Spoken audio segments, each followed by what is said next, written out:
तो hello guys, आज देख सकते हो यहाँ पर शाम का जो नाश्ता है, यहाँ पर देख सकते हो गर्मा गर्म बड़ा है, उसके साथ यहाँ पर आलू चॉप देख सकते हो कितना छोटा छोटा है। ठीक है, बहुत जगह पर ट्राई किया, लेकिन आज एक मन किया कि इधर ट्राई करते हैं तो लेके आया हूँ। और यहाँ पर है थोड़ा सा कटलेट, जो गाइज है इसको मैं खा चुका हूँ। ठीक है, आधा खा चुका हूँ, अभी याद आया कि चलो वीडियो करते हैं तो लेके आया, बना लिया। ठीक है, तो गाइज पहले चलो टेस्ट करते हैं ये आलू चॉप को। ठीक है, ओ भाई साहब एकदम पूरा क्या ही है, देख रहे हो। ओ भाई भाई अच्छा है। यहाँ पर देख सकते हो, यहाँ पर जो है हमारा मटर आलू का सब्जी। ठीक है, तो भाई चलो टेस्ट करते हैं।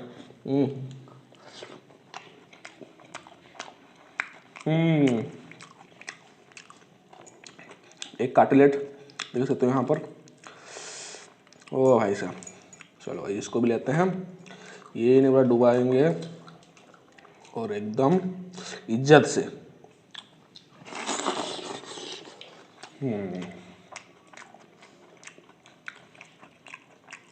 ओ भाई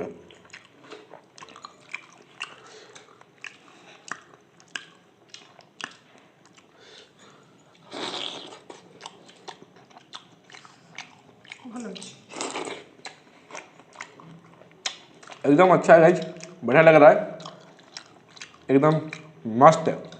ठीक है, तो गाइज फिर मिलते हैं अगले वीडियो के साथ, तब तक के लिए जो है आलू चॉप को टेस्ट करेंगे। Bye bye.